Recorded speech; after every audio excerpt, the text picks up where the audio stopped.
बपतिस्मे का अर्थ क्या है? बपतिस्मा जो है ग्रीक भाषा, यूनानी भाषा, बाइबल किस भाषा में लिखी गई है? इब्रानी और यूनानी भाषा, ग्रीक भाषा।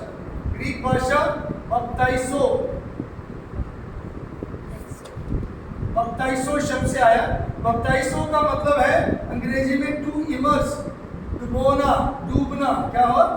डूबना, ठीक है, डुबकी लगाना, डूबना, ठीक है, डूबना। इसका सीधा अर्थ है डूबना, ठीक है। सो पानी में डूबना, पानी में डुबकी लगाना, ही बपतिस्मा है, ठीक है। अब बपतिस्मे में क्या होता है? जो घटना हमारी जिंदगी में हो चुका है, the event which already took place, उसका बाहरी प्रगटावा है बपतिस्मा। बपतिस्मा क्या है? परमेश्वर की आज्ञा, परमेश्वर की गवाही, परमेश्वर यीशु मसीह के मृत्यु, उसके मारे जाने और गाड़े जाने के साथ हमारी समानता। It is identification with the death, burial and resurrection of Jesus death, जो है वो है जो बपतिस्मा, उसका आइडेंटिफिकेशन है। और it is the commandment of God, परमेश्वर यीशु मसीह का आज्ञा है। और क्या है? बपतिस्मा गवाही है, हमारी टेस्टिमनी है। हम दूसरों के सामने गवाही देते कि हम यीशु मसीह के साथ मारे गए, गाड़े गए, और पानी में डुबकी लगाकर हम ये गवाही देते हैं कि हम परमेश्वर में जी उठ गए, परमेश्वर में हमने बल पाया है, परमेश्वर में हम जी उठे, बल पाया मैंने वैसे बोला, परमेश्वर में हम जी उठे। Okay, hallelujah, hallelujah. सो परमेश्वर यीशु मसीह जब बपतिस्मा लेने की आज्ञा देते हैं मत्ती 28 में, उसका मतलब आज्ञा है। वो क्या है? आज्ञा है। सो बपतिस्मा पता लग गया। जो बपतिस्मा नहीं लेते इसका मतलब क्या करते हैं? हम आज्ञा का आज्ञा तोड़ते हैं। वचन में लिखा है जो उद्धार पाए और बपतिस्मा ले वो क्या करेंगे?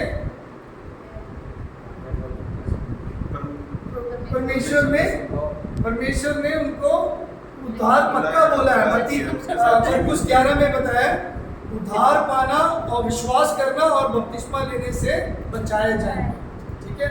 सो बचाए जाना एक प्रभु को ग्रहण करना है, पापों का अंगीकार करना है, लेकिन उद्धार पाने के बाद बपतिस्मा लेना बहुत जरूरी है, ठीक है। सो बपतिस्मा क्या? परमेश्वर यीशु मसीह की आज्ञा है, उसके समानता है किसके साथ? यीशु मसीह हमारे अंदर आ चुका है और उसमें हमारा पुराना मनुष्य तब मारे गए हैं।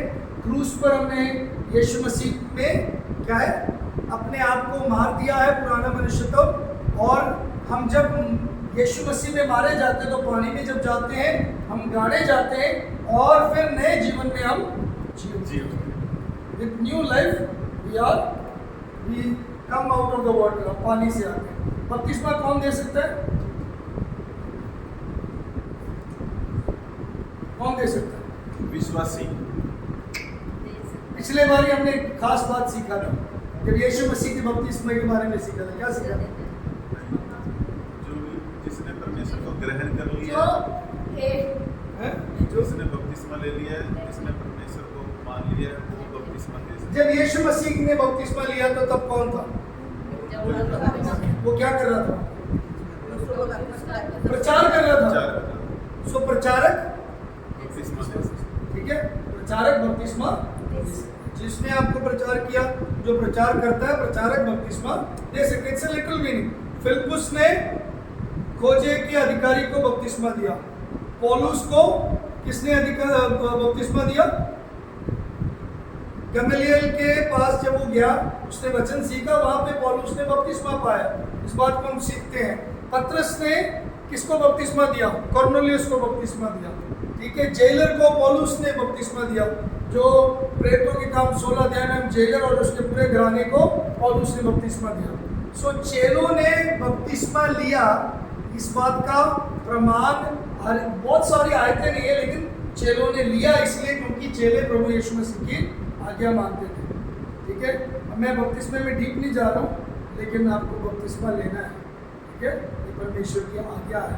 ये सबसे पहला कदम है जब हम मसीह में आते हैं। जरूरी है, तभी हम मसीह के पहचान में उसमें आगे बढ़ते हैं। ठीक है, कोई भी जिन्होंने बपतिस्मा नहीं लिया उनको बपतिस्मा लेना जरूरी है। परमेश्वर की महान आज्ञा, बड़ी आज्ञा, और परमेश्वर के साथ समान होते हैं, उसके साथ मिल जाते हैं और उसकी एक गवाही देते हैं। क्या देते हैं? यीशु मसीह ने जब बपतिस्मा लिया तो यीशु मसीह ने क्या बोला? योना बपतिस्मा देने वाले ने क्या बोला यीशु मसीह? मैं इस योग्य नहीं कि जो, देखो ये परमेश्वर का मेमना जो जहां का पाप उठा लिया जाता है, मैं इसके जूते के तस्मे भी खोलने के योग्य नहीं हूं। फिर यीशु मसीह जब पास आए, इसने बोला, हे गुरु, आप मेरे पास आए हो, है ना, ऐसे बोला। तो तब क्या बोला यीशु मसीह ने? क्या उत्तर दिया? ऐसा ये होने दो, क्योंकि मैं व्यवस्था को पूरा करने आया हूं, ना कि सो ये यीशु मसीह ने अगर पूरा किया तो मैं और आप करना चाहिए, हमें भी करना। एक सवाल है जी, कुछ सबके लिए मैं पूछे। हाँ पूछो। अच्छा, कुछ लोग हैं जो बिल्कुल उनको बपतिस्मा के बारे में कुछ भी नहीं पता, वो लोग बिल्कुल नए विश्वास में आए हैं और वो वचन इतना डीपली सीखा नहीं है, लेकिन कुछ पास्टर्स उनको जबरदस्ती बपतिस्मा देते हैं, मतलब आपको ये करना ही पड़ेगा करके। तो उनके अंदर इतना विश्वास नहीं होगा, उनको कुछ भी नॉलेज नहीं है, लेकिन फिर भी वो ले लेते हैं। तो ऐसे लोग जब वचन पढ़ते हैं, सीखते हैं, तो क्या वो दोबारा जो रियल बात उनको ले सकते हैं? वचन के अनुसार एक दो घटनाएं हैं जब चेलों ने, प्रेरितों ने किया ऐसी जगह, एक ही घटना है, मतलब अगर थोड़ा सा उसको डिटेल में स्कॉलर्स बताते हैं। बट अगर बपतिस्मा ले चुके हैं हम, उसके पीछे उनको दोबारा बपतिस्मा देने के पीछे नहीं पड़े रहेंगे। ये कि आपने ले लिया ठीक है, लेकिन अगर वो खुद बोलते हैं, अगर वो खुद कहते नहीं मेरा पहला बपतिस्मा मेरे अनजाने में मैंने शिक्षा प्राप्त करके नहीं लिया था, या मेरे को उतना ज्ञान नहीं था, मैंने ऐसे ले लिया, तो वो लेने में कोई हर्ज नहीं है। लेकिन कोई कहते ना, अभी पीछे मैं कहीं पे था तो उन्होंने बोला उस व्यक्ति ने 5 बपतिस्मा लिए। कितने? 5 पास्टर से बपतिस्मा लिया। 5 मतलब 5 पास्टर अलग अलग आए, 5 से बपतिस्मा लिया। अब वो 6वें के लिए तैयार है, तब भी वो सुधरा। इसका मतलब बपतिस्मा राहुल क्या ने बोला? ओबे, मतलब आज्ञाकारी करना और विटनेस करना। तो अगर मैं विटनेस नहीं कर रहे, आज्ञाकारी नहीं किया, लेकिन आपको बोलने से मैंने किया, देन मेरा टेस्टिमनी नहीं बनता है ना। टेस्टिमनी ऐसा कोई आयत नहीं है कि हम दोबारा लेने का, प्रभु ने आज्ञा दिया, लेना है, विश्वास के साथ करना है ना। हाँ। अगर विश्वास नहीं, वही मैं कह रहा हूँ ना, अगर वो व्यक्ति खुद बोलते हैं ये मैंने मतलब बिना सीखे मैंने किया, या मेरे अनजाने में हुआ, without knowing I just went and I just took because it was a ritual. कई लोग रिचुअल तरीके से करते हैं, है ना, कि ये चलो एक रिवाज चल रहा है या वहाँ पे एक क्रिया था मैंने कर लिया। ऐसा हुआ तो कोई बात नहीं, आप करो, बट आपको पता है क्या बपतिस्मे के समय पर आपने सच में यीशु मसीह को ग्रहण किया? कई लोग क्या करते हैं, बपतिस्मे के समय पर भी ग्रहण करते हैं। बहुत से ऐसे घटना भी मैंने देखा कि बपतिस्मे के समय पर भी बोलते प्रभु मुझे माफ़ करे, क्षमा करे, मेरे पापों के लिए अब मारे गए, गाड़े गए, फिर जी उठे, प्रभु ये मैं मानता हूँ या मानती हूँ। उस समय भी खड़े होकर कई लोग करते हैं। तो ये प्रभु के लिए कोई भी ऐसा मतलब शर्त नहीं है कि मतलब उस समय क्यों किया, अगर आप उसी समय भी घड़ी कर लो तो ठीक है। लेकिन कई लोग क्या बिना उधार पाए बपतिस्मा लेते हैं, वो गलत है। कई लोगों ने उधार नहीं पाया, कई लोगों ने पापों को अंगीकार नहीं किया, कई लोगों ने यीशु मसीह को नहीं ग्रहण किया और बपतिस्मा ले लेते हैं, मतलब पानी में नहा लेते हैं, तो वो सही नहीं है। नहाना गलत है, बपतिस्मा लेना चाहिए। पानी में डुबकी मार के नहाना का मतलब है वो मैं तो ऐसे ही चले गए या मैंने ऐसे ही कर लिया, समझ रहे हो? मैं समझ गए क्लियर? तो उसको समझ कर करना, उसके अर्थ को समझ कर करना बहुत जरूरी है। फाइन, अब जो मुख्य विषय हम बात कर रहे हैं, चर्च के ऑफिसर्स हो गए, चर्च के ऑर्डिनेंस हो गए, चर्च के मेंबरशिप हो गए। अब हमने देखना है चर्च, उसका वर्शिप, इट्स वर्शिप, चर्च की आराधना कैसे। हाँ जी। church and discipline हो गया. डिसिप्लिन मैंने बताया I think complete. That's the last. What all points were there? थोड़ा अगर डिवाइड करना था चर्च और इसके डिसिप्लिन में क्या क्या देखा था. पहली बात हमने देखा था जो अखमीरी रोटी जो खमीर वाला आटा खमीर है पूरा नहीं किया. चलो फिर ये करें चर्च और उसका अनुशासन. चर्च और उसका अनुशासन.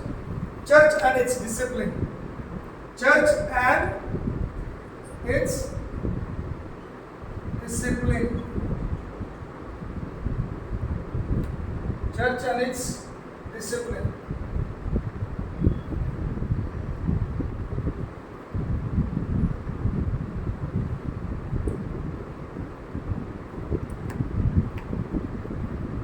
पहले कुरिन्थियों 5वें अध्याय 6 और 7 आयत पढ़ें. पहले कुरिन्थियों 5वां अध्याय 6 और 7 आयत.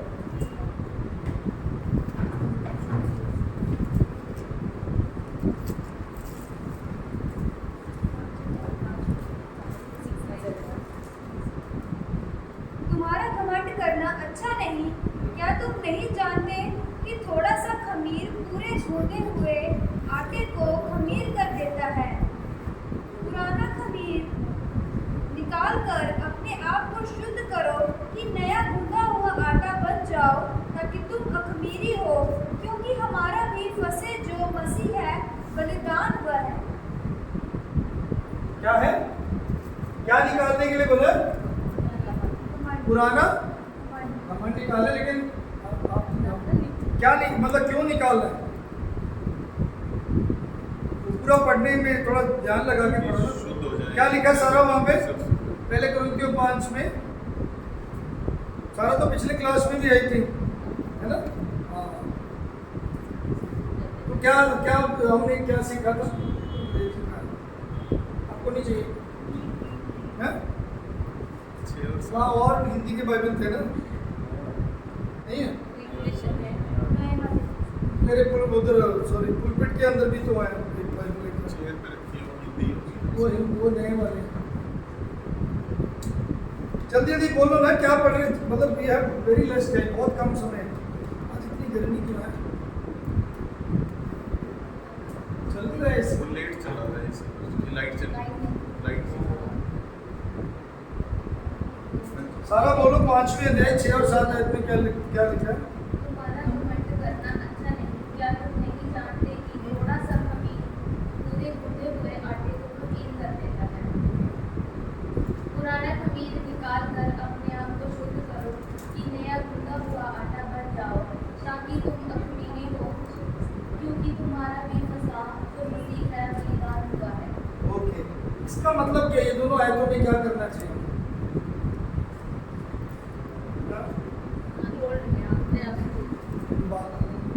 निकालो बात. बोलो क्या बोलना है. इसके ऊपर मैंने पिछले सैटरडे को थोड़ी सी बात किया था है ना. आप नहीं थे. You were there. मैंने थोड़ा बात की है.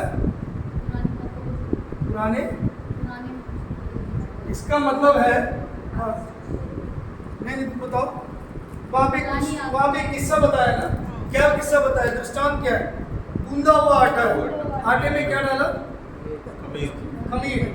तो लेकिन कौन सा खमीर डाला? पुराना खमीर. तो ओल्ड लेमन. खमीर इज लेमन ईस्ट. सो है तो आटा लेकिन नया है. अगर हम पुराने आटे को नए आटे में डालते तो क्या होता है? वो भी खराब होता है. खमीरी हो जाती है ना. तो क्या उसमें परमेश्वर कह रहे हैं अगर अशुद्धता है, अगर तुम्हारे बीच में तुम्हारे अंदर अशुद्धता है उसको बाहर निकालो. Take out. Purge out. वहाँ पे अंग्रेजी में इस लिखा है पर्ज आउट मीन्स उसको निकाल कर उसको पकड़ कर निकालो. ऐसे करके अंग्रेजी शब्द का अर्थ है. Purge out the evil out of that. जितना गंदगी है जितना कुछ है उसमें से निकाल कर उसको शुद्ध करो. तभी प्रभु ग्रहण करेगा. तभी प्रभु. इसका मतलब मंडली में. अब एक और आयत पढ़ो. पहले योना 4 अध्याय उसके 7 आयत पढ़ो. 1 जॉन चैप्टर 4 वर्स 7 to 11. वहाँ पे क्या लिखा है? हे प्रियो, हम आपस में प्रेम रखें, क्योंकि प्रेम परमेश्वर से है. जो जो कोई प्रेम करता है वह परमेश्वर से जन्मा है और परमेश्वर को जानता है। जो प्रेम नहीं रखता वह परमेश्वर को नहीं जानता, क्योंकि परमेश्वर प्रेम है। जो प्रेम परमेश्वर हम में से रखता है वह इससे प्रकट हुआ कि परमेश्वर ने हमें इकलौते पुत्र को जगत में भेजा है कि हम उसके द्वारा जीवन पाएं। ओके, सो इस सब में सबसे ज्यादा बात क्या है? प्रेम। प्रेम के लिए, प्रेम के मकसद में, प्रेम के उद्देश्य में हमें क्या करना है? क्या करना है? प्रेम के कारण ही हमें आपसी में, अगर प्रेम नहीं है तो हमारे अंदर बुराइयां, अगर आपस में हम एक दूसरे को क्षमा नहीं कर रहे, एक दूसरे के प्रति भलाई नहीं कर रहे, एक दूसरे को उठा नहीं रहे, एक दूसरे की मदद नहीं कर रहे, एक दूसरे को समझ नहीं रहे, एक दूसरे के लिए हम अपने आप को तैयार नहीं करते, एक दूसरे को सहते नहीं है, तो हमारे अंदर क्या नहीं है? प्रेम है। बुराई है, बुराई को हटाना हमारा कार्य है। प्रभु ने, देखो परमेश्वर इस बात को हमेशा जानना। मत्ती 18 भी पढ़ो, मत्ती 18 अध्याय, मैथ्यू चैप्टर 18 वहाँ से 15 से 20 आए। यदि तेरा भाई तेरे विरुद्ध अपराध करे तो जा और अकेले में बातचीत करके उसे समझा। यदि वह तेरी सुने तो तूने अपने भाई को पा लिया। यदि वह ना सुने तो एक या दो जन को अपने साथ और ले जा, कि हर एक बात 2 या 3 गवाहों के मुंह से निश्चय की जाए। यदि वह उनकी भी ना माने तो कलीसिया से कह दे, परंतु यदि वह कलीसिया की भी ना माने तो तू उसे अन्य जाति और महसूल लेने वाले जैसा जान। मैं तुमसे सच कहता हूँ, जो कुछ तुम पृथ्वी पर बांधोगे वह स्वर्ग में बंधेगा, और जो कुछ तुम पृथ्वी पर खोलोगे वह स्वर्ग में खुलेगा। ओके, फाइन, आगे 20 तक पढ़ सकते हैं, लेकिन वहाँ पे प्रभु यीशु मसीह एक बात बता रहे हैं। क्या बता रहे हैं? अगर तुम्हारे बीच में आपस में भाइयों में कोई विरोध है तो क्या करें? पहले वो जाके उससे अकेले में बात करें। सो डिसिप्लिन का पहला है 1 by 1। मैंने पिछली बार भी बताया, डिसिप्लिन जरूरी है, अनुशासन कलीसिया में जरूरी है। लेकिन मान लीजिए जिसके विरुद्ध में झगड़ा है, ठीक है, मान लीजिए सनोज भाई का मेरे विरुद्ध में झगड़ा है, तो सनोज भाई मेरे पास आए या मैं सनोज भाई के पास जाऊँ, मैं बोलूँ सनोज भाई आपने गलत बोला मेरे साथ, आपने मुझे मारा, आपने मुझे पीटा, कोई बात नहीं, मैं माफ़ करता हूँ, मैं बात करूँ, आपने मेरे बारे में बुरा बोला, कोई ऐसा नहीं करना चाहिए, मैं अकेले में बात करूँ। सो पहला है 1 by 1। सो जिसके विरुद्ध जिससे हो वो आपस में बात कर ले। दूसरा, अगर नहीं होता, उनके आपस में नहीं सुलह होती, ये अनुशासन का तरीका है बाइबल का, ठीक है। दूसरा क्या है, लेकिन इसके पीछे एक ही उद्देश्य है कि आपस में प्रेम बने रहे, आपस में परमेश्वर का प्रेम हो। दूसरी बात क्या है, अगर एक से एक सॉल्व नहीं हुआ तो फिर 2 लोगों के साथ जाके बात करना है। जब एक के पास एक जाते हैं तो किस तरीके से जाना चाहिए, ये हमने पिछली बार भी सीखा, कैसे जाना चाहिए? Not self justification, self justification मतलब स्वयं का कोई भी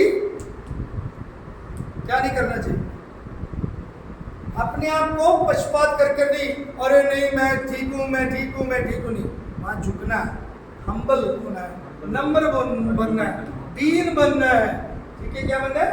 दीन बनना है, नम्र बनना है, और बदला नहीं लेना। अकेले में मिला उसको, तूने मारा मुझे, मैं भी मारता हूँ, बदला नहीं लेना, ठीक है, कभी भी रिवेंज नहीं लेना, अपना न्याय नहीं देना, जस्टिफिकेशन नहीं करना, और फिर क्या करना चाहिए,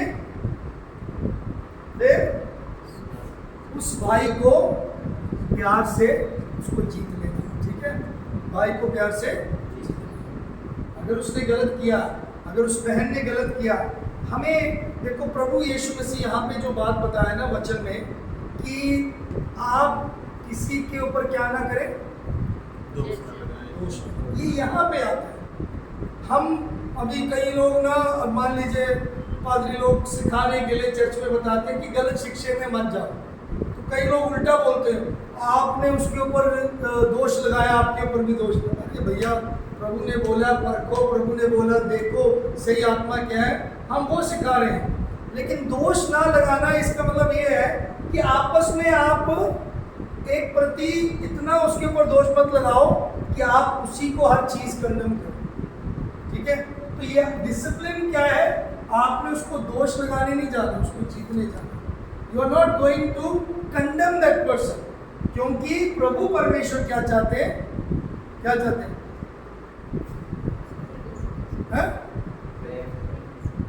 प्रभु चाहते हैं हम सब एक रहे। वही मत्ती 18 उसके 20 आयत में लिखा है कि सभी एक बने रहे, एक में बने रहे। नेक्स्ट,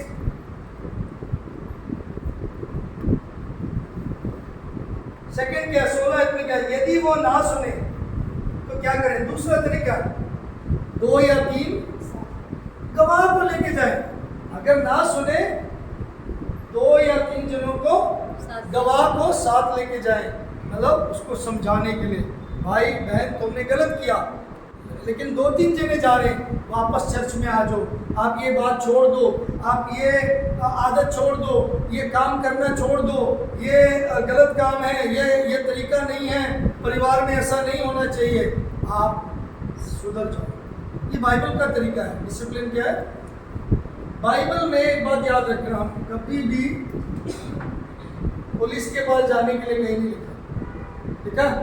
नहीं, लेकिन हम लोग सबसे पहले पुलिस के पास जाते हैं, बहुत उसी तरह केस करते हैं, है ना?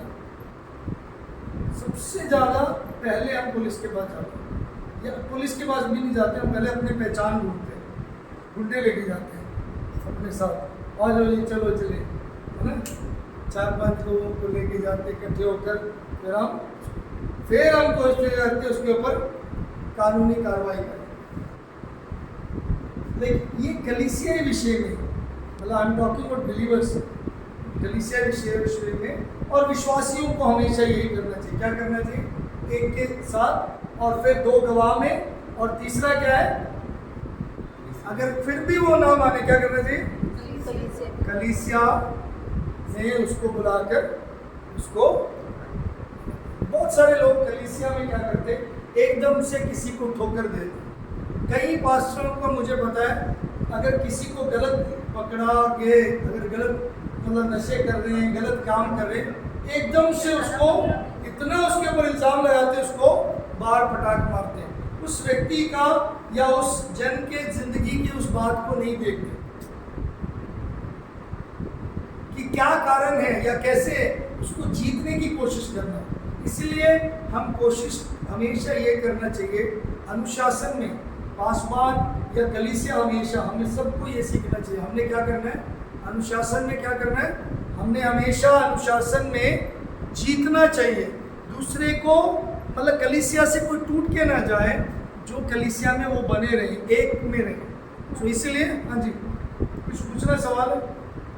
तो पहला अनुशासन का तरीका, एक बाई, मतलब एक के साथ, जिस 1 to 1, मतलब जिसके विरुद्ध में है या जिसने गलत किया उसके साथ जाके एक व्यक्ति बातचीत करो। दूसरा, विद मोर देन 2 विटनेस, मतलब 2 गवाह लेकर जाना। तीसरी बात, इन द चर्च। अच्छा, कई लोग बोलते फिर भी ना सुधरे, उसको छोड़ देना, उसको अन्य जाति समझना, मतलब वो अब वो मतलब उसको हमें त्याग दिया, अब वो मतलब विश्वासी नहीं है, उसको ऐसे ही काउंट करना। ठीक है। 4th thing is leave it, उसको लीव हिम और हर, उसको छोड़ देना। लेकिन यहाँ पे इसको छोड़ने का मतलब ये है कि उसके लिए प्रार्थना करते रहना, उसको परमेश्वर उसका न्याय। ठीक है, ओके।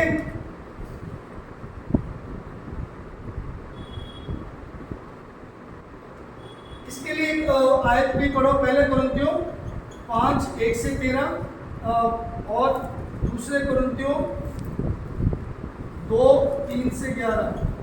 इन आयतों को जरूर पढ़ेगा।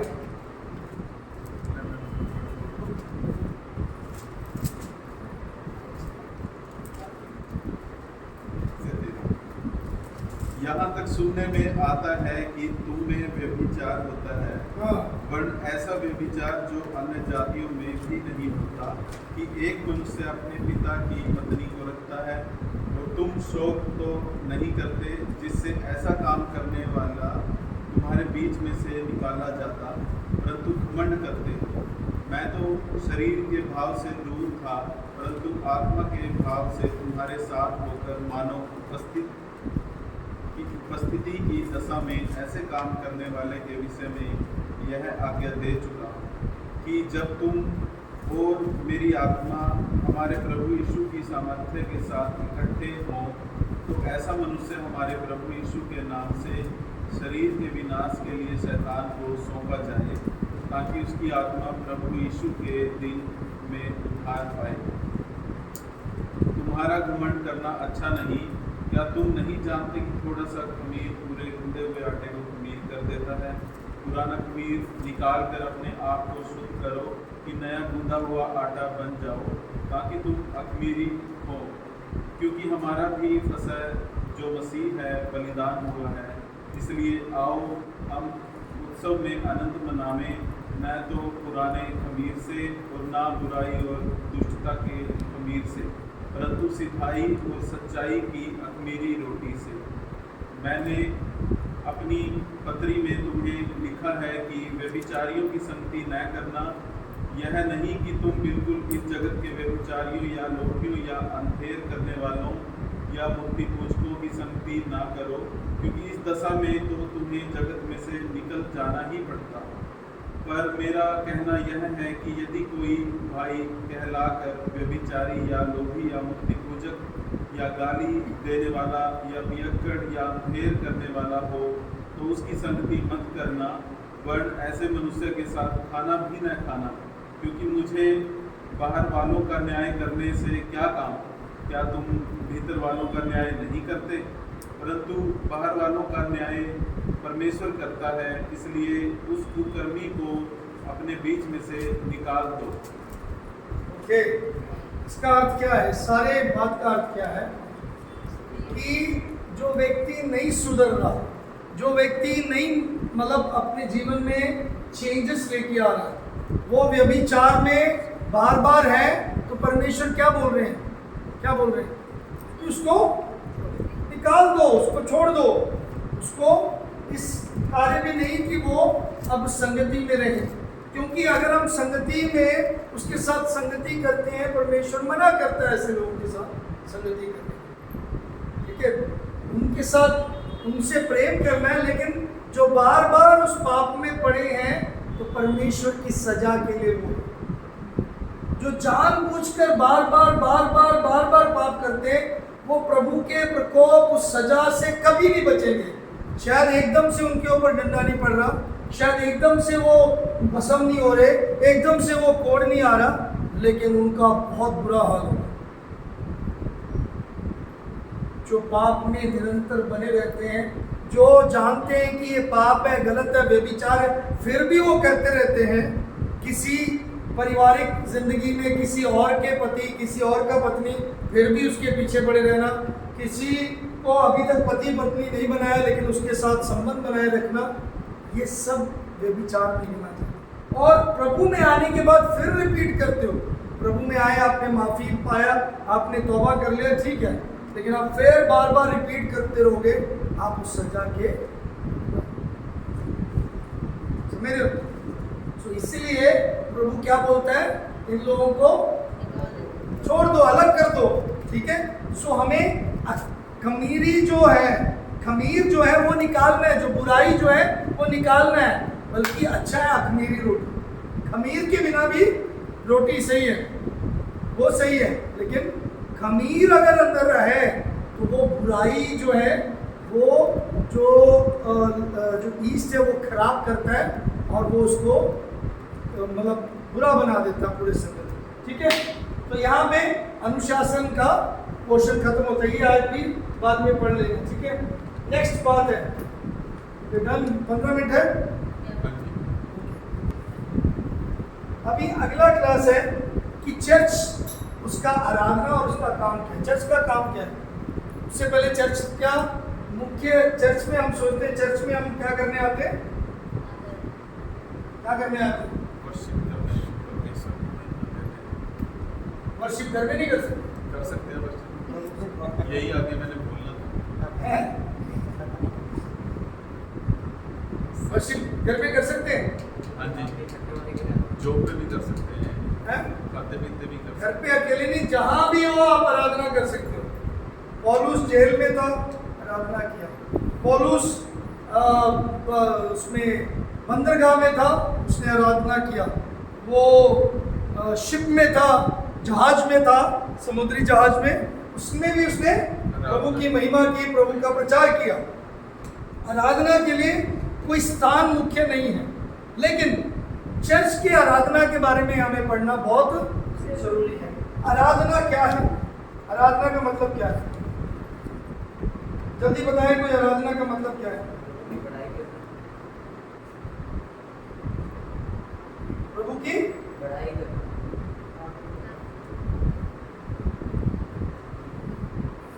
प्रभु की बड़ाई करना। और कुछ? परमेश्वर की महानता को दर्शाना कि परमेश्वर कितना महान है।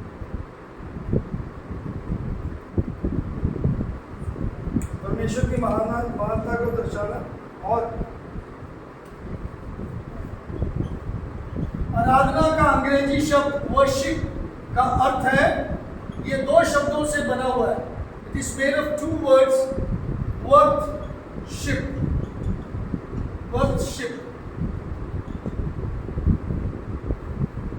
Work plus ship.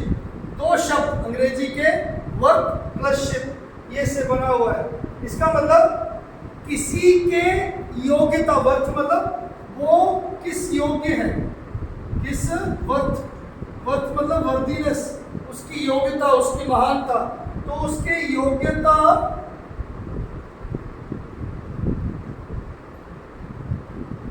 उसकी योग्यता जिसके प्रति है उसको पूरा योग्यता देना है। टू हुम या to one who is worthy, हाँ, to one who is worthy।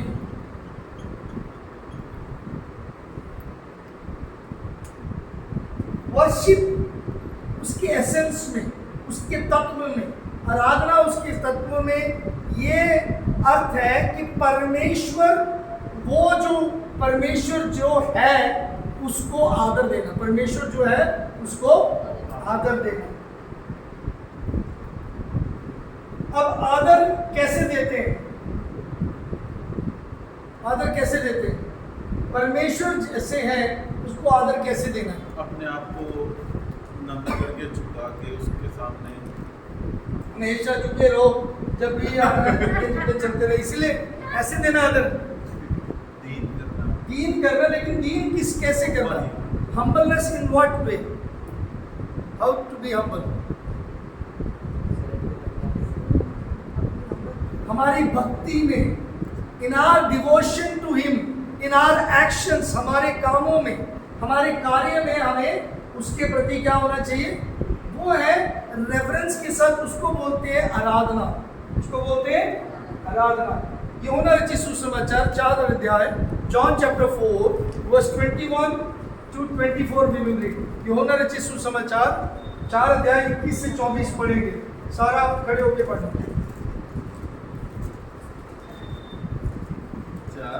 4 का 21 और 21 आयत पढ़ेंगे, सारा 22 भी पढ़ेंगे। पढ़ो, खड़े होके पढ़ो। हाँ, बैठ के पढ़ो, लेकिन पढ़ो ऊंची शब्द से, सबको सुनाई दे। यीशु ने उससे कहा, हे नारी, मेरी बात का विश्वास कर कि वह समय आता है कि तुम ना तो इस पहाड़ पर पिता की आराधना करोगे, ना यरूशलेम में। तुम जिसे नहीं जानते उसकी आराधना करते हो, और हम जिसे जानते हैं उसकी आराधना करते हैं, क्योंकि उद्धार यहूदियों में से है।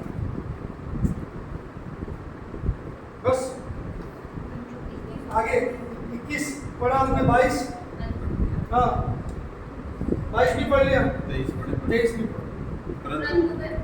परंतु वह समय आता है वर्ण अब भी है जिसमें सच्चे भक्त पिता की आराधना आत्मा और सच्चाई से करेंगे, क्योंकि पिता अपने लिए ऐसे ही आराधकों को ढूंढता है।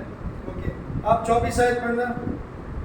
परमेश्वर आत्मा है। हाँ हाँ पढ़ो, चलो। परमेश्वर आत्मा है, अवश्य है कि उसकी आराधना करने वाले आत्मा सच्चाई से आराधना करें।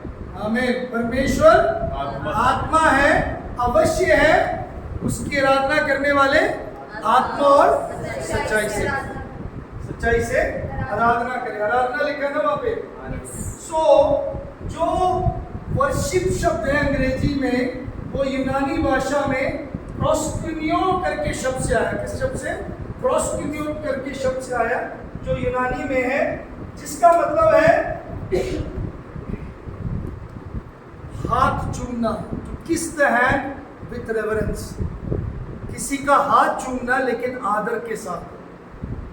प्रभु के सन्मुख जब हम जाते हैं, बड़े आदर के साथ प्रभु को हम पूरा अपने आप को निछावर करना, प्रभु के हाथ को छूना आदर के साथ, with reverence. To kiss the hand with reverence is what प्रोस्क्यूनियो means. To kiss the hand with reverence.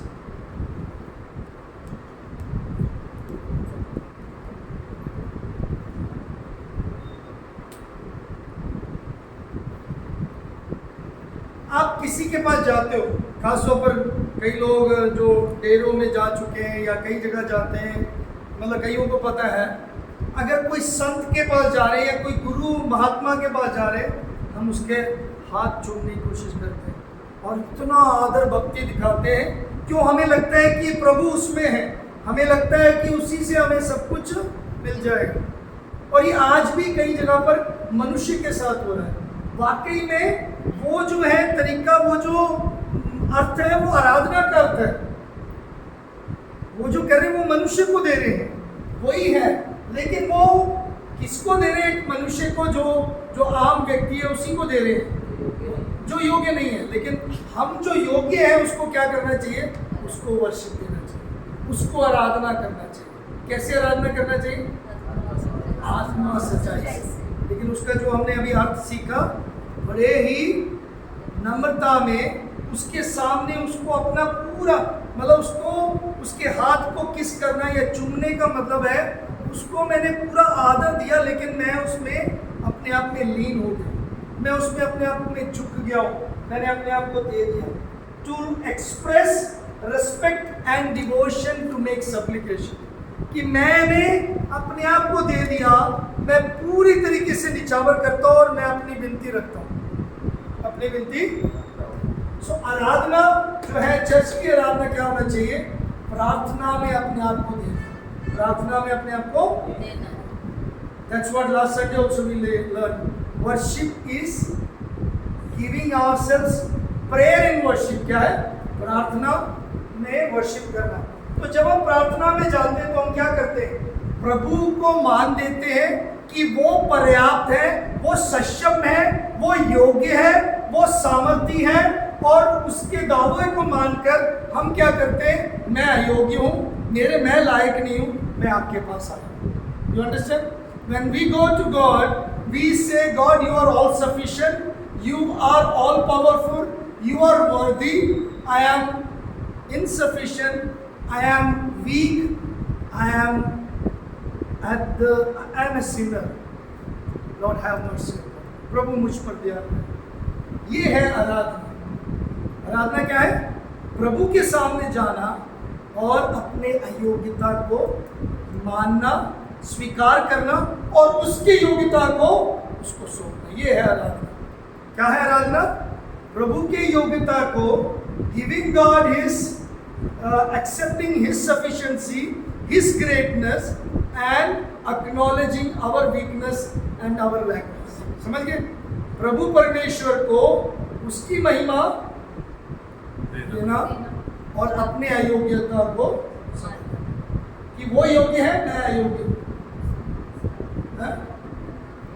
अपने आप को समर्पण करना है, लेकिन ये मानते हुए कि वो ही योग्य है। समर्पण क्यों करना है? मैं किसी के सामने कब हार मानता हूं?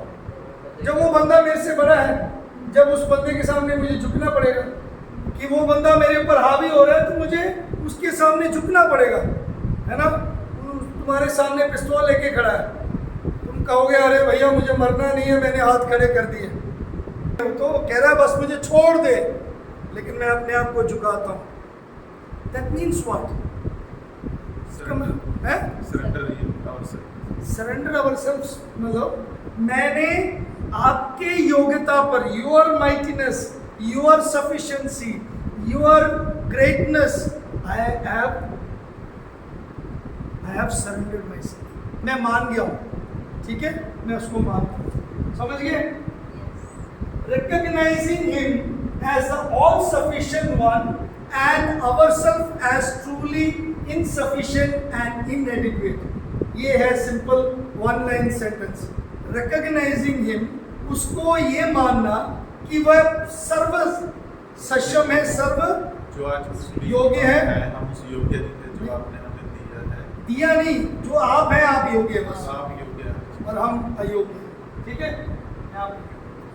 प्रोस्क्यूमाई करके ये शब्द है, कंपाउंड वर्ड है, हम इस डिटेल में नहीं जाएंगे, थियोलॉजी के शब्द है, उसमें ये वर्ब नहीं वो नहीं, इसलिए समझना भी जरूरी है क्योंकि वो नए नियम में ज़्यादा इस्तेमाल किया गया। उसका अर्थ और प्रोस्क्यूमाई ये 95 बारी नए नियम मतलब पाए गए पूरे बाइबल में, और उसका मतलब है मैं एक रिक्वेस्ट करता हूँ, आई मेक ए रिक्वेस्ट, मैं एक रिक्वेस्ट करता हूँ, ठीक है। आदर देना, सामने वाले को अपना प्रेम शो करना। फिलिपियों की पत्री, फिलिपियंस चैप्टर 3 वर्स 3, फिलिपियों की पत्री 3 अध्याय 3 आयत पढ़ो, फिलिपियों की पत्री 3:3। क्योंकि खतना वाले तो हम ही हैं जो परमेश्वर के आत्मा की अगुवाई से उपासना करते हैं और मसीह यीशु पर घमंड करते हैं और शरीर पर भरोसा नहीं रखते। क्या करते हैं? हम मसीह यीशु पर घमंड करते हैं, भरोसा रखते हुए, लेकिन क्या है? हम शरीर हैं, हम शारीरिक है, वो आत्मा है, और हम इस बात को मानते हैं। यही बात क्या है? वो कलीसिया समझ रहे हैं, वो लोग बोल रहे हैं फिलिपियों की कलीसिया में, प्रभु के दास क्या बोल रहे हैं कि हम तो सच्चे खतना करने वाले जो परमेश्वर की आत्मा में आराधना करते हैं, जो मसीह में घमंड करते हैं और अपने शरीर में कोई भरोसा नहीं रखते। लेकिन हम बहुत सारे समय पर आराधना में क्या करते हैं? शरीर पर भरोसा करते हैं। क्या करते हैं? ये आज के आराधना में शरीर पर भरोसा करके करते हैं। मेरा गीत बढ़िया, मेरा रोना सही है, मेरा बोलना अच्छा है, मेरा प्रार्थना करना अच्छा है, ये शरीर की बातें हैं। लेकिन जब हम बिल्कुल खामोश होकर उसके सामने खड़े हो जाते हैं और उसको सुनते हैं, उसको प्राप्त करते हैं, उसको कहते हैं प्रभु मैंने अंगीकार किया, प्रभु मैं मानता हूँ, और प्रभु मैं कुछ भी नहीं हूँ। हम अपने आप को जितना तोड़ते हैं, जितना अपने आप को कम करते हैं, उतना प्रभु बढ़ता है, उतना प्रभु वचन में लिखा है। We have to make ourselves new। इसका मतलब यूहन्ना बपतिस्मा देने वाला क्या बोल रहा है? क्या बोलता है? मैं घट जाऊं प्रभु आप, मैं घट जाऊं प्रभु आप बढ़े। जब प्रभु बढ़ेगा तभी आराधना होगा। जब यीशु मसीह ने, अगली आयत को समझने के लिए, यीशु मसीह जब 40 जो दिन के 40 रात के जो उपवास के बाद गए, तो शैतान ने जब उनकी परीक्षा ली, तो शैतान ने क्या बोला यीशु मसीह? जो परीक्षा में, जो दूसरी परीक्षा थी, क्या बोला था? जाके पत्थर रोटी तो पहला वाले परीक्षा, तुम ये देखो, तुम ये सब कुछ देखो, ये सब राज्य मेरा है, तुम अगर मेरे सामने झुककर, अकेले दंडवत भी लिखा हुआ, एक और वर्ष लिखा, एक और शब्द लिखा, और मेरी सेवा करोगे तो ये सब कुछ मैं तुम्हें दूंगा। So worship is not only going before him but to serve him. So आराधना क्या है? ना सिर्फ उसके सामने झुकना बल्कि उसकी सेवा करना। सो वर्शिप क्या है? ना सिर्फ उसके सामने झुकना बल्कि उसकी सेवा करना। सो प्रोस्क्यूमाई शब्द भी है और दूसरा एक शब्द है जो यूनानी भाषा में है, जो है लैट्रियो करके शब्द है। लैट्रियो का मतलब सेवा करना। क्या करना है? सेवा करना। प्रोस्क्यूमाई का मतलब है प्रभु को अपने आप में समर्पित करना, सौंप देना। प्रभु मैं अपने आप को सौंप देता हूँ, मैं अपने आप को झुकाता हूँ। ठीक है। सो आराधना कोई भी धार्मिक क्रम नहीं है, धार्मिक क्रियाक्रम नहीं है जो हम कोई भी रीति रिवाज करें और उसको वैसे भी करें कि हम प्रभु के प्रति भक्ति कर कर आराधना में कुछ भी करते रहे। ऐसा नहीं है आराधना। ठीक है। कई लोग सोचते हैं खड़े होकर करना, झुककर करना, घुटने टेकना, ये सब आराधना है। या फिर मतलब इधर मुंह करके करना, उस तरफ सिर देखना, क्रॉस बनाना, ये सब आराधना, ये रिचुअल्स है, ये एक रीति रिवाज है। रिवाज आराधना नहीं है। आराधना क्या है? परमेश्वर को मानना कि वो योग्य है, अपने आप का अंगीकार करना योग्य है और उसके सामने झुकना और उसकी सेवा करना। समझ गए? समझ गए? सिंपल और बड़े स्पष्ट अर्थों में। ठीक है। Acknowledging to God His nature, His attributes, the ways and claims, whether by the outgoing heart of ours, with the thanksgiving, praise and acknowledgement of acknowledgement. ठीक है? समझ गए? चलो मेरे पास लेट्रियो का शब्द समझाने के लिए इतना वो नहीं है। लैट्रियो जो शब्द है वो है सेवा करना। Okay, next. अब एक और जरूरी बात यहाँ पे बोल के मैं समाप्त करना चाहता हूँ क्लास। ये बढ़ेगा नेक्स्ट में, विल कंटिन्यू। सो वर्शिप में क्या एक तरीका है। एक वर्शिप में जो होना चाहिए वो जरूरी है। प्रार्थना में, प्रेयर में वर्शिप करते हैं हम, है ना। कई लोग गीतों के द्वारा वर्शिप करते हैं, लेकिन सबसे पहले क्या होना चाहिए आराधना में?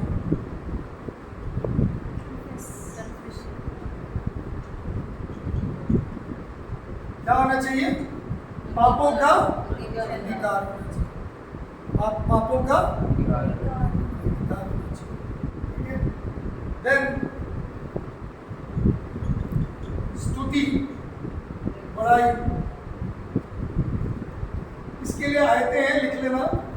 यशाया 49 1 से 3, भजन संहिता 66 उसका 18, भजन संहिता 66 18 को पढ़ना।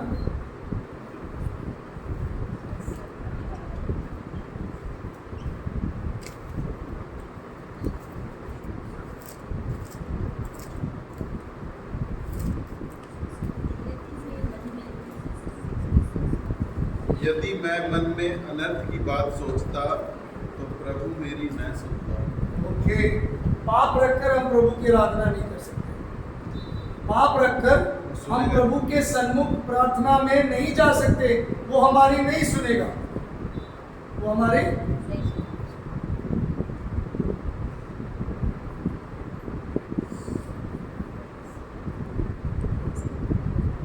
हमारी प्रार्थना शैतान सुन सकता है, हैं? हमारी प्रार्थना शैतान सुन सकता है। शैतान हर एक की बात सुनता है, हमारे अकेले भी नहीं। बोलने वाली मुंह से जो भी निकला वचन, अगर मुंह से जो हमारे निकले वचन हैं, अगर वो शारीरिक है तो शैतान उसको पकड़ लेता है। सुनने की बात है, उसको वो पकड़ लेता है। आपने कहा मुझे आज डिस्को करने जाना है, आज मुझे सिगरेट पीने जाना है, आज मुझे फिल्म देखने जाना है, आज मुझे तफरी करने जाना है, तो जल्दी से दोस्त मिल जाएंगे, पैसे भी मिल जाएंगे, आपको पिलाने वाला भी मिल जाएगा, फिर आप कहेंगे मेरी प्रार्थना सुनी गई। नहीं, वो शैतान ने आपकी उस बात को, शरीर की बात को पकड़ा। शैतान ने आपके लिए क्या है? रास्ता खोला, गिरने का रास्ता तैयार। उसने रास्ता तैयार किया। जैसे 1 to 5 ही लिखा है, 1 to 3 है, 59 1 to 3। वो क्या पढ़ो? What is that? 1 to 3 तक पढ़ो. Behold, the Lord's hand is not shortened that it cannot save, nor his ear heavy that it cannot hear. But your iniquities have separated you from Your iniquities have separated you from God. Confession part.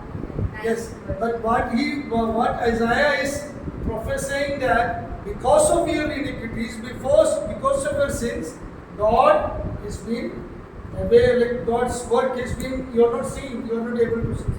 ठीक है? अब स्तुति की बात, ये क्रम है जी, ये क्या है? क्रम अनुसार है, ये है आराधना का क्रम. प्रेयर कर कर, झुक कर, मतलब कोई अकीदा पढ़ना, ये नहीं है क्रम, ये है क्रम. Confession, praise, thanksgiving. भक्ति प्रेस का वर्स क्या है? स्तुति. Hebrews 13:50. 13:50. 5 नहीं है 50.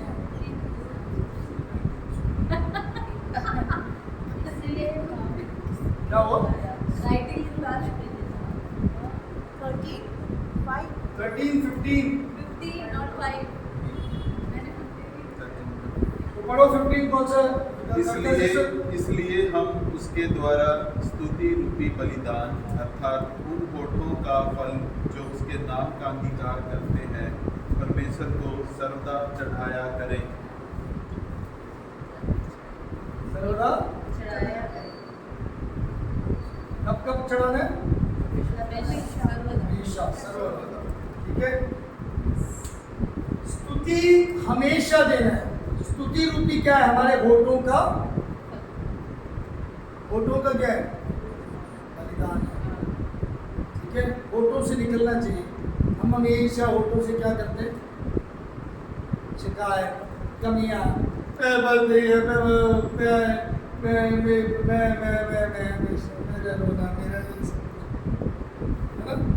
कई लोगों के पास सब कुछ होने के बाद मेरे साथ क्या हो रहा है, मुझे अच्छा नहीं लग रहा है, मुझे बेकार लग रहा है. क्या कर रहे हैं? क्या कर रहे हैं? ऐसे करते हैं. हम होठों का फल ही नहीं दे रहे. हम क्या कर रहे हैं? प्रभु को स्तुति देने की जगह पर हम क्या कर रहे हैं? अपने शरीर को और शैतान को जगह दे रहे हैं, बल्कि उसके लिए बात कर रहे हैं. When we do our lips, take our lips to dishonor God, जब हम अपने होठों से प्रभु का अनादर कब करते हैं? अनादर करते हैं जब हम शरीर की बातों को करते हैं. इसलिए वचन में लिखा है इस जीभ से तुम क्या है? तुम प्रभु की महिमा भी करते हो. याकूब की पत्री में उसी जीभ से तुम उसको श्राप देते हो. श्राप करने का मतलब क्या है? जब हम अपने बारे में, ये कौन, हम कौन है?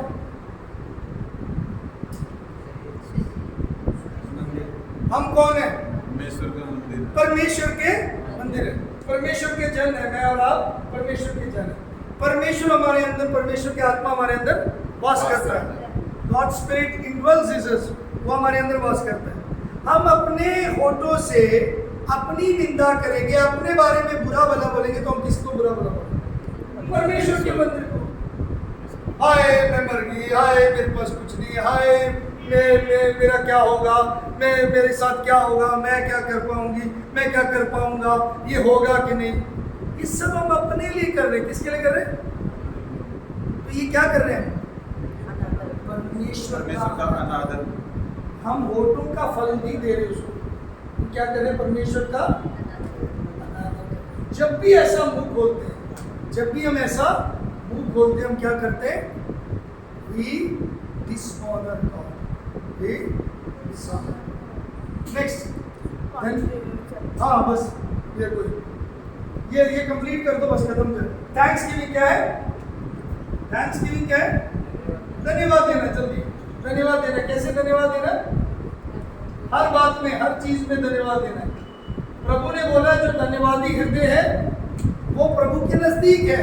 प्रभु हमेशा धन्यवाद के लिए बुलाता है. हम कितनी बार दिन भर अपनी बातों के लिए धन्यवाद करते हैं.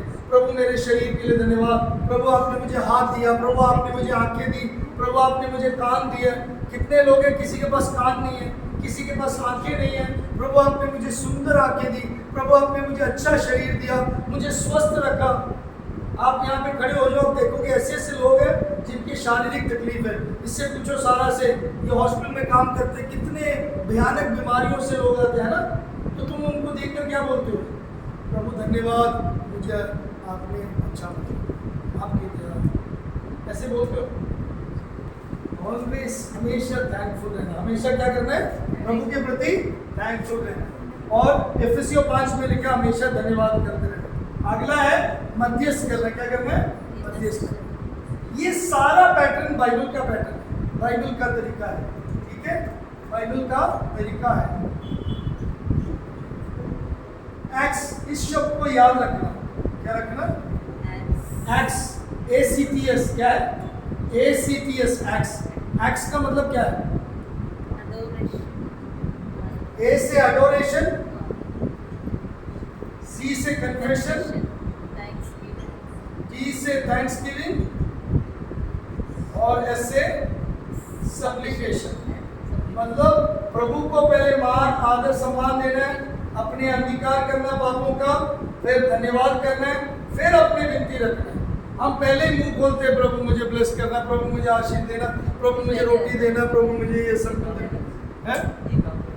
ये मैंने बनाया, कहीं पे नहीं लिखा, मैंने ये पैटर्न है, ये पैटर्न है। लेकिन अगर आप बाइबल में देखेंगे, बाइबल में एक पैटर्न दिया हुआ है, उसमें भी ऑलमोस्ट ऐसे ही है, ठीक है। एक पैटर्न है जिसमें हम देख सकते हैं एफिशिएंस चैप्टर 5 वर्स 19, एफएससी 5:19 में क्या लिखा है?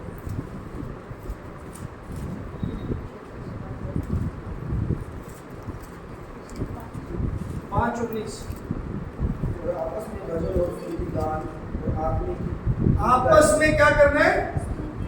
भजन, पहले लिखा है भजन करना है, स्तुति गान करना है, फिर आत्मिक गीत गाया करना। क्या करना है? आपस में क्या करना है? भजन, फिर स्तुति गान और आत्मिक गीत गाया। ये तीनों अलग अलग है। अब ये सीख के आना अगले संडे स्कूल, अगले बाइबल स्टडी में, आत्मिक गीत क्या होता है, स्तुति गान क्या होता है और भजन क्या होता है। ये तीनों अलग क्यों बोला है? सॉन्ग्स तो नहीं है ना। बताओ, आप पढ़ के आना बताया, ठीक है। तो हम नेक्स्ट एफएससी 5:19। तो आराधना में 3 बातें क्या क्या इंक्लूड है? What is the 3 elements in worship? 3 elements, 3 पदार्थ जो आराधना में है, जो यूहन्ना 4 में हमने सीखा, वो क्या है? उसके 22 आयत में क्या है? आराधना में 3 एलिमेंट क्या है? इन worship the 3 elements, what is that? वो सब हमने सीखा, बट सीखा।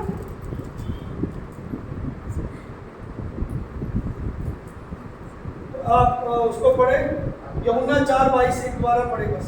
तुम जिसे नहीं जानते उसकी आराधना करते हो और हम जिसे जानते हैं उसकी आराधना करते हैं, क्योंकि उद्धार यहूदियों में से है। और उसकी 23 आयत, परंतु वह समय आता है, वरन अब भी है, जिसमें सच्चे भक्त पिता की आराधना आत्मा और सच्चाई से करेंगे, क्योंकि पिता अपने लिए ऐसे ही आराधकों को ढूंढता है। अगली आयत, परमेश्वर आत्मा है और अवश्य है कि उसकी आराधना करने वाले आत्मा और सच्चाई से आराधना करें। तो परमेश्वर आत्मा है, तो अवश्य है जो उसकी आराधना करे, कैसे करे? आत्मा और सच्चाई से करे। So the 3 elements in worship is spirit, truth and faith. Spirit, truth, आत्मा से पास्टर जी मतलब दिल से करें। आत्मा आत्मा से करना, परमेश्वर की आत्मा से भर के- परमेश्वर की आत्मा से भर के परमेश्वर की आत्मा से दिल से। Truth. The 3 elements of worship is, baptism ले रहे हैं, उनके तो अंदर ही है। तो आत्मा तभी मिलते हैं, तो वही कह रहा हूँ, बिना आत्मा के तो कर ही नहीं सकते पवित्र आत्मा। तो वो सच्चाई दिल से नहीं, उसका मतलब है पवित्र आत्मा पाए हुए लोग ही आराधना कर सकते हैं। कई लोग बिना पवित्र आत्मा पाए भी आराधना करते हैं। तो क्या होना चाहिए? Faith, spirit and truth. ये तीनों जरूरी है। सो विल प्रे, प्रार्थना करेंगे, हम कंक्लूड करेंगे। आत्मा क्या है? सच्चाई और विश्वास। आत्मा, सच्चाई और विश्वास।